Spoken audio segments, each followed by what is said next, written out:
All right, welcome back everyone to Jface Games. Audio's working this time. Sorry about the last video. Today, what are we talking about? We're talking about, I recently put a post up on my Substack. It's a newsletter. You can find it Jface Games newsletter, I guess, or Jface Games Substack. And what this was the pressure system toolkit. So if you've been following the channel, at one point in time, I came up with a system called the pressure system. And at heart, it had a mechanic that I loved, but I never got the rest of the system working, so to speak. And I think that it was a design flaw in terms of trying to do too much, right? And that happens to all of us when we're starting to design and we get excited about things and we start piling on mechanics. And next thing you know, we've got a boatload of mechanics and the boat's sinking because it just can't sustain all that. So what this was my attempt to say, what's the baseline mechanic I need in order to make a toolkit that people could use to run the pressure system successfully, right? And that's going to actually dovetail into what I hope to do on my next couple videos is to, pun included by the way, is to pressurize different systems, right? So my next video, I think what I'm going to do is I'm going to actually take ICRPG and I'm going to make the base mechanic the pressure mechanic, but use all the other mechanics. And then I'm going to do the same thing for Shadow Dark, and then I'm going to do the same thing for maybe something a little more complex that has a little bit more moving parts in terms of the actual features that players might have, player abilities, right? So leave in the comments if there's any specific games you'd like me to do that with. But I think I'm going to start with probably ICRPG, Shadow Dark, and Skull or Crown and Skull. Probably start with those, and then what I'll do is I'll move into something like I know the mechanics in this game aren't super detailed or super crunchy, but Quest, because it has some pretty complicated abilities that can occur. And then eventually I'd like to do something like a 5e or Lancer or PF2 that has a lot of meat on the bone in terms of their powers and spells. But if there's other suggestions, I will gladly take them. So let's get into this. So the idea here is that, in essence, the pressure system revolves around this idea of having a pressure die. That pressure die is going to, in essence, represent your DC or your target number, but it's obviously going to be variable because it's either going to be a D6, a D8, a D10, or a D12. And what does that represent? Well, it can be anything, right? It can be, technically it can be, and I bulleted out a couple points here, it could be the entire encounter, like ICRPG, where it's like, hey, this whole encounter is pressure system, or pressure level D8, right? Or it could be individual rooms. This room is very hairy, so this room is a D10. This room, these two rooms adjacent to it are D6s, right? It could be an individual monster or an individual trap is going to be a D8 or a D12 or something. Or you could have any combination of all of those, right? So in essence, the die, which is a D6, D8, D10, or D12, is going to represent the challenge or the pressure or the everything that's evolved around something, whether it's the entire counter, a specific room, a specific monster, etc. Now, there are two things you're in a sense doing with this pressure die, right? How you're interacting with it. You're either making a check or you are applying effort, right? What's the difference? A check is, in essence, you have a competing die and you are trying to roll both the pressure die. So this is the pressure die. This is my skill, we'll say. I am rolling both of these and I'm hoping that the number I get on my die is equal to or higher than the pressure die. That would be a check, right? So it's just a flat, did I beat it or not? Effort is when I'm trying to accomplish a task. This is very ICRPG in terms of, this could be seen as killing a monster. This could be seen as disarming a trap. This could be seen as winning a debate. This could be seen as lots of different things, but what's the effort that I'm able to put towards the accomplishment? Things have a certain amount of effort, and as we apply effort to it, we whittle that down, the required number. And so in that scenario, what you're doing is you're rolling this again, but whenever you roll this, if the pressure is higher than yours, then your effort is just equal to whatever this is. If the pressure and your die, the player die, are equal to, or the player die is higher, then you add them together, right? So I roll a 5 on this and a 3 on this, my overall effort's actually an 8. I roll a 5 on this and a 3 on this, my overall effort is a 3, okay? If I roll a 3 and a 3, my overall effort is a 6. So that's the very basic concept, right? Very simplistic, right? So now, what the rest of this massive, this is a long article, is me breaking down the math. Like, what does this mean to us in terms of like, what are good amounts of effort? What are good target numbers for die, etc.? In this video, I'm just going to give you sort of the summary and synopsis. So the summary and synopsis is if you ended up saying that this is the goal, right? Where if I'm 65 or 70% successful, then I'm a proficient individual or I'm an expert. If I'm 40 to 60% successful, then I'm skilled. And if I'm 35 to 40% successful, then I'm unskilled, right? Anything lower than that, I probably shouldn't even have to be rolling because odds are that's just a terrible scenario, right? So if those are the goals, then in essence, what it comes out to math-wise is that if my die is higher than this is a D8 and this is a D6, that usually is going to make it so that I'm an expert, right? I'm going to be winning 65 to 70% of the time. If they're equal, that usually makes it so I'm skilled, right? I'm winning about 45 to 60%.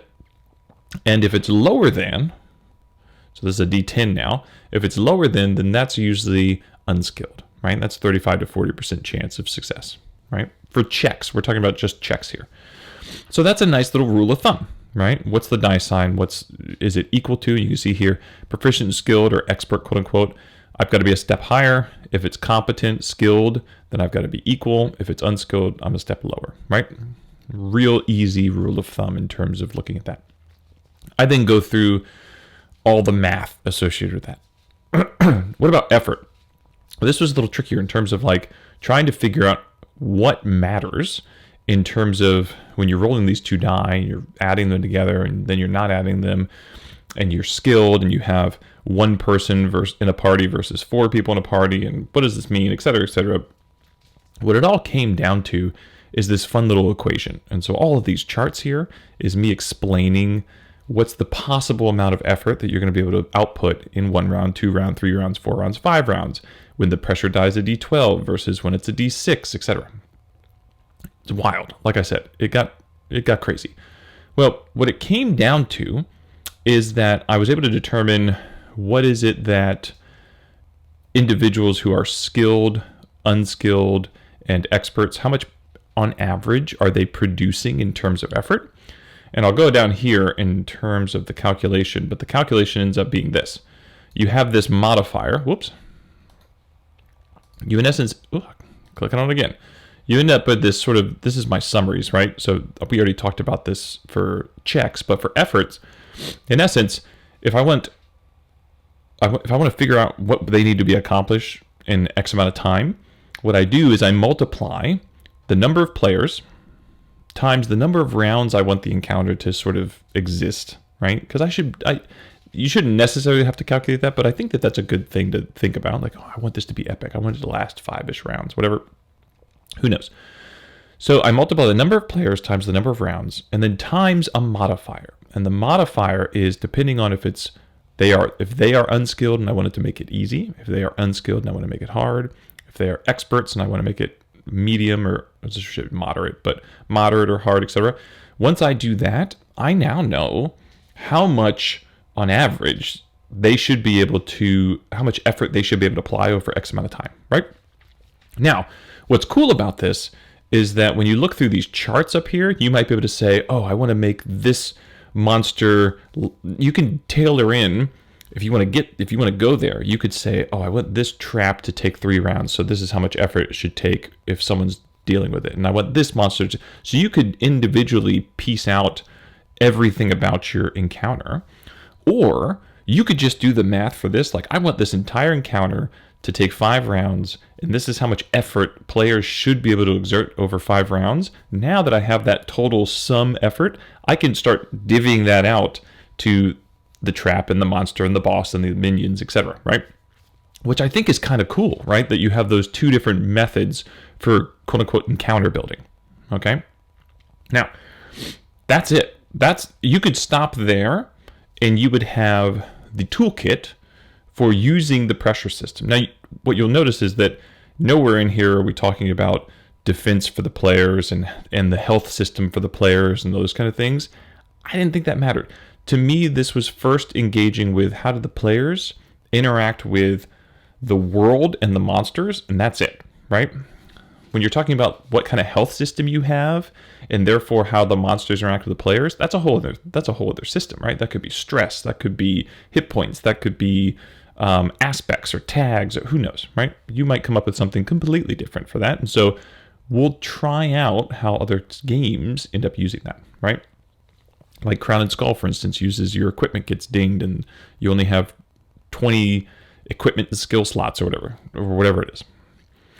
All right, the rest of this then starts to talk about how do you modify these things? Like how can you change effort, and what does that mean to things, right?